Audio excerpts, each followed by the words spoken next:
I am Rebecca from ChemKnits, and today we're gonna play around with my scribble dyeing technique on a yarn base I'm not sure if I've ever done this on before. Now, scribble dyeing is a technique where I'll take liquid dyes in squeeze bottles and use it to apply some kind of design, to randomly add the dye onto the yarn.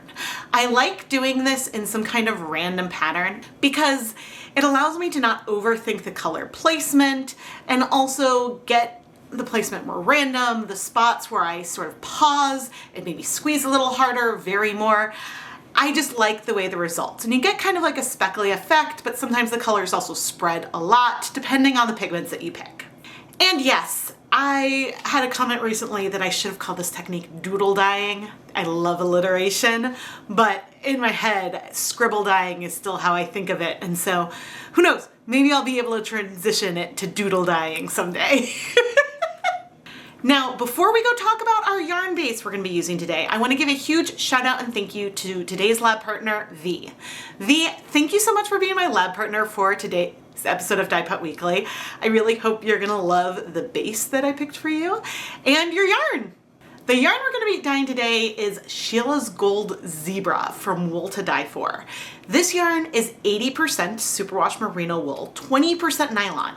But what makes it unique, and you know, there's no zebra fur or hair in here, but what makes it unique is this barber poling striped effect that's already in the yarn. The yarn is 2-ply. One ply is all bare yarn white color. The other ply is variegated white and black with a little bit of gray in there where the colors blend. So there's already an element of variation in this yarn and contrast. And so I love playing around with this in different techniques. And clearly, the black in there gives this a little bit of loudness already. I went ahead and pre-soaked this yarn overnight in some plain tap water with no acid. But now let's go pick some colors. The main colors we're gonna play with today are Dharma Acid Dye's Radioactive and Fluorescent Lemon. Both of these colors are fluorescent and glow with a black light. And I know they're gonna pop so well with the black in there.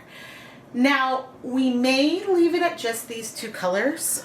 However, I do have some dye stocks of Dharma's True Black and a little bit of some emerald green that I may pull in should these colors, which don't strike particularly fast, if they spread too much, so I'm not really observing it's not like I'll observe the pattern, but so I'm not observing the contrast between where I've applied the dye and the background, which will pick up some probably greenish hues from the spread.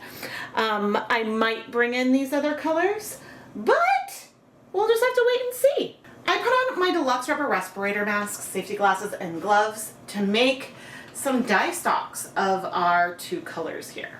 I weighed out approximately 1/2 gram of each color and then dissolved it in a total volume that I believe is around 130 milliliters. I'm using Tulip one-step tie-dye bottles. I really like using these for scribble dyeing. The spouts are a really good size. And so while this isn't like a perfect 0.5% dye stock or anything like that, it is something reproducible that I could mix again because I'm using the same measuring container to create these little stocks.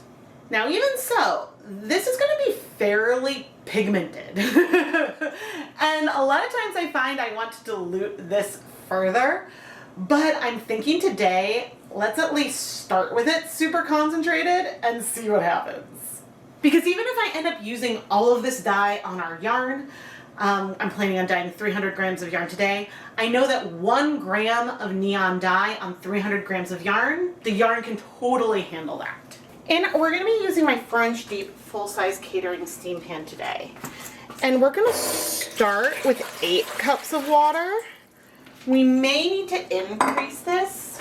And I'm gonna bring over 4 tablespoons of white vinegar. My tap water is slightly acidic, so you might find that you need to add more acid than what I show off in my videos. Now, I know our radioactive does break. The blue pigment in there does strike to the yarn faster than the color that spreads a bit more. So I think we've got a good shot of coming up with what I have in my head, but we can shift the plan as we see what the colors do on the yarn. I'm bringing over the yarn. We have 200 grams in the third skein. I'm squeezing out most of the pre-soak, but the plan is to sort of arrange it in the pan like so. With this technique, I usually flip the yarn multiple times, always attempting to have the least dyed portion of it exposed. But with 300 grams of yarn, we can access a pretty decent amount. Now, you'll notice that a lot of the yarn is above the surface of the water. This means that as I add the dye, there are going to be fewer opportunities for the colors to spread. Spreading will still happen, but if we had if we had 16 cups of water in here and so the yarn was able to float more, we would see more spread. Which actually brings me to an idea of a video I should do at some point. We should play around with this with a low volume of water and a high volume of water and see how things turn out. Editing, Rebecca, write that down. But now I need to turn on the heat. We're across 2 gas burners here on my stove. And I'll see you when we're still below a boil but are starting to get a little steamy. I just reduced the heat to medium-low, but you can see we are pretty steamy everywhere. All right, and I am going to take our yellow and we're going to do a big spiral over on one side. And take the radioactive and do a big spiral on the other. I know visually it does not look like very much right now, but I do plan to do more. Like, I wouldn't leave it at just one round of curlicues, but I'm curious about the amount of spread. So I'm gonna go ahead and film a 5-minute time lapse. And I will be keeping an eye on the yarn as we wait, but I'm curious how much these colors may spread. Will we still see, like, predominantly the yarn where I've placed it? We'll zoom in and take a closer look once these 5 minutes are up. Because this will help me decide how closely I want to apply things as we move forward. Okay, after 5 minutes, I'm not seeing a lot of spread, which has me really, really happy. Now, I'm sure the dyes have spread through the yarn a bit, and there are some areas where we do see the yellow halo, and we can see some pastel green halo around there. But the fact that we can see the shapes means that things are at least staying a little bit.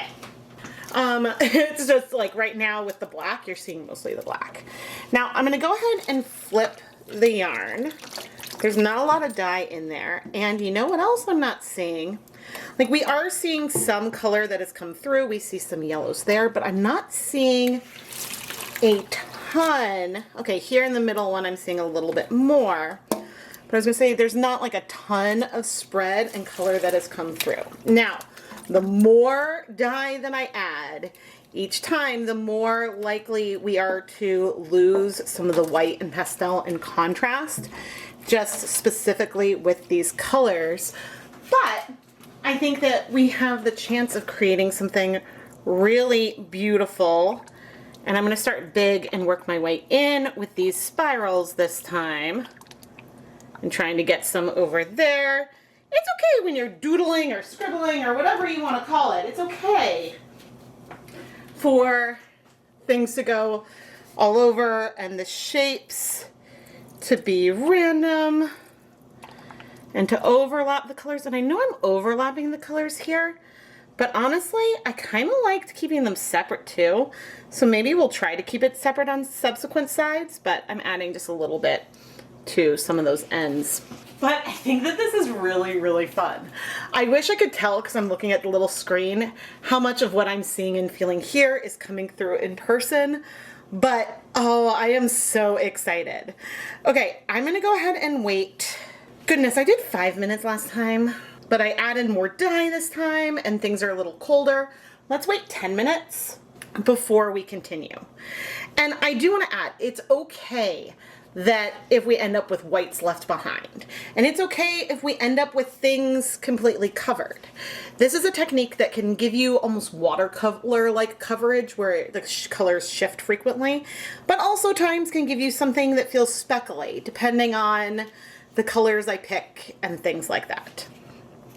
Now, the reason why I prefer to do these scribbling shapes, sometimes I'll do hearts, sometimes I'll do stars. Today, I'm just sort of really scribbling, like I'm trying to fill in an area with these more spirals.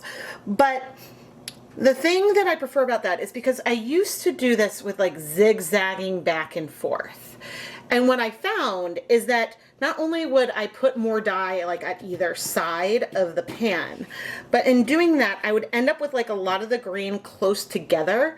And so it would be less random. And the goal is to have a little bit more random, organic feeling to the color placement.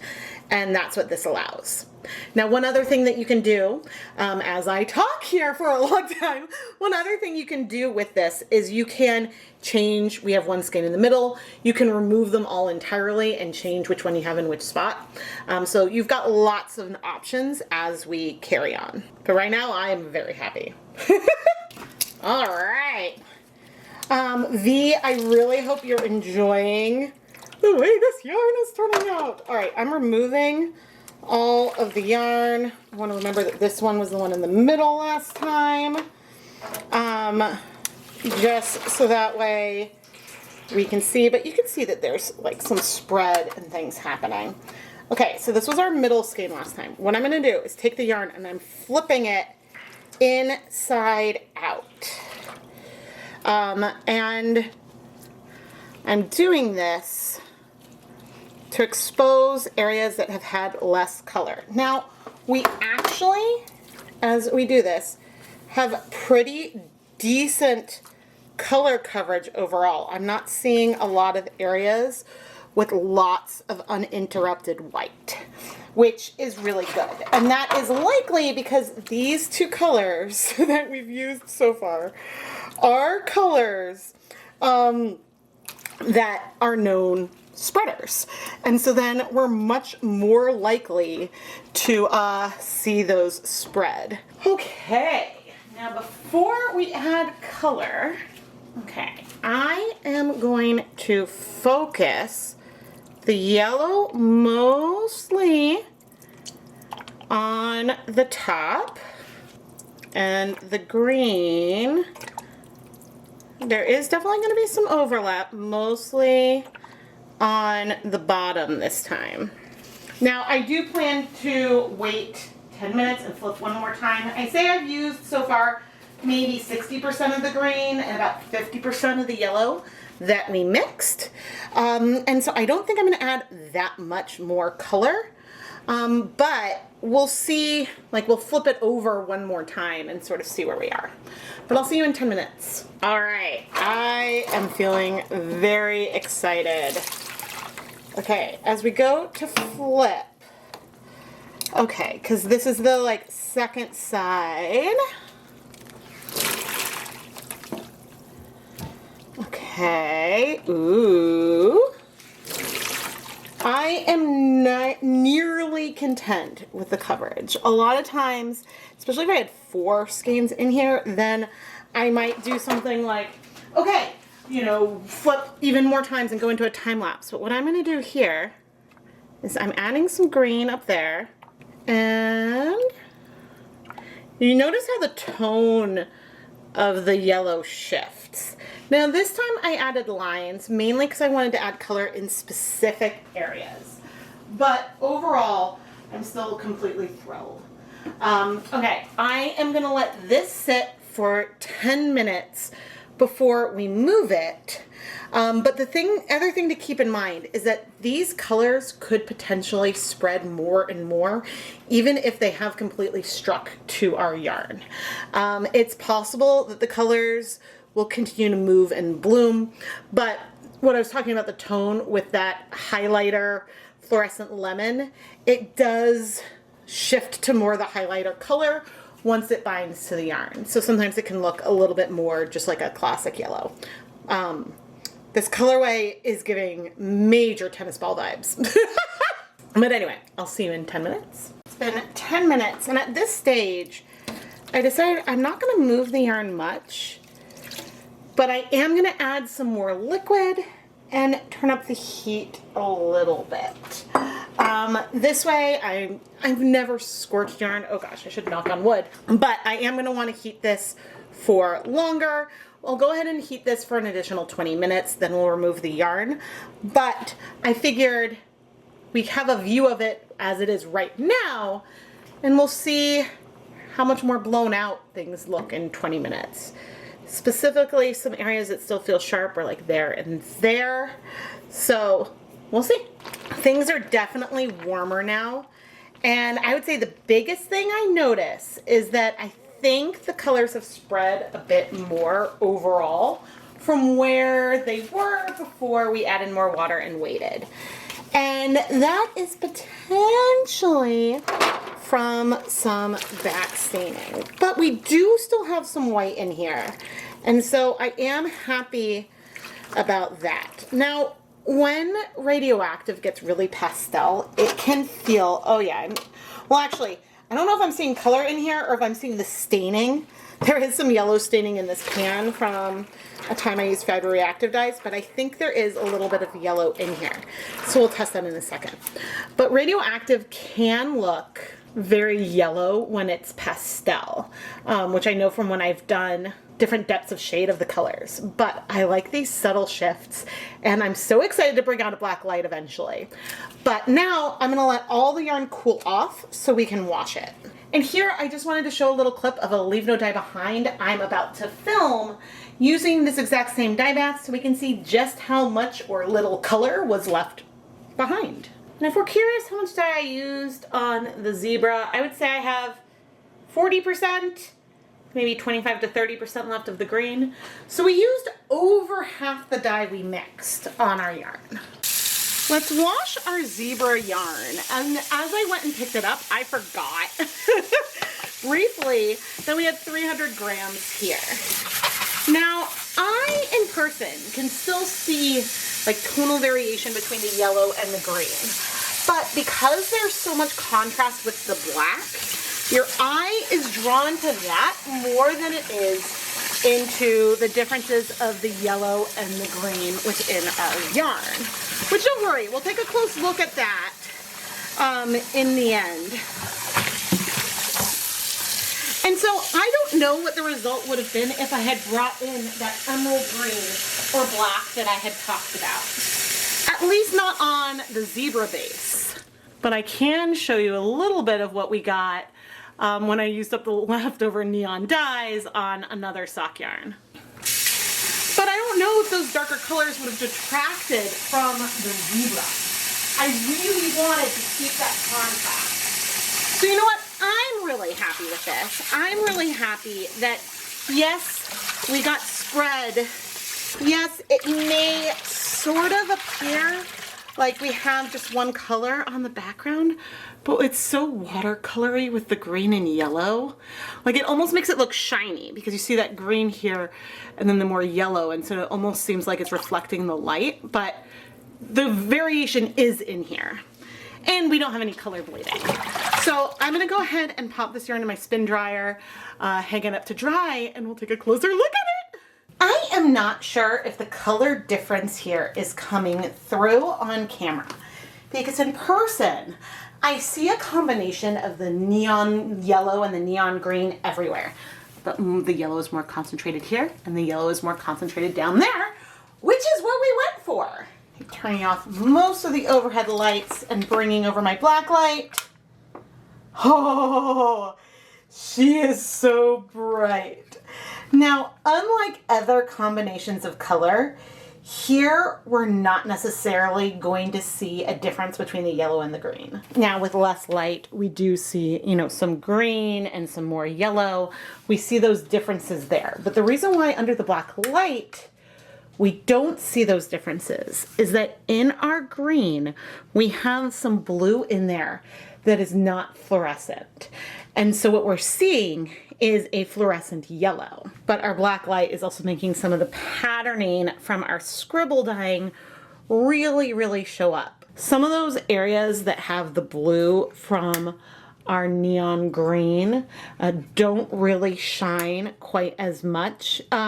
Sometimes if you have the colors like really spread out side by side, then you can see that really clearly. But right now it's giving just like a hint of a shadow. But that little shadow becomes more apparent as a hue difference once we turn all the lights back on. You can see our little pops of green in here versus some of those more yellow pops. But all throughout, we also have the black of our zebra. Please let me know down in the comments if you're seeing that color difference and differential in here that I'm trying to explain. But maybe we'll see it a little bit more, once the yarn is twisted. I don't think twisted, you get a feeling for some of the like directional nature of it. But also, I think that there's not a lot of contrast between the colors. You know, actually here we feel it a little bit because this is an area that's more yellow and these two areas are more green. And so you can kind of see that difference there. It's just if they were solid, then we would see more of those differences within the twist. And we see it in this one too. Like those areas have a little less green. The areas on either side have a little more. It's just subtle. V, thank you so much for being my lab partner for today's episode of Dyepot Weekly. I really hope that you're gonna love how this yarn turned out. And if you at home would like to learn more about how to become a lab partner like V, go and check out the listings in the ChemKnits Creations Etsy shop. V, thank you again. And as we bring out the black light one last time, don't forget that the biggest way you can help support all of the content here is by subscribing and turning on your notifications so you never miss a new video. The more you engage with the videos, the more YouTube is likely to recommend them to other people. And then that helps the channel continue to grow. And it just costs your time. And if you're enjoying my content anyway, then you're watching it already. And I do need to add how much I appreciate all of your support for allowing me to turn my hobby and exploration of color and yarn into a business. I really appreciate you helping me and supporting me on this journey because I have so much fun. I am Rebecca from ChemKnits, and thank you so much for watching.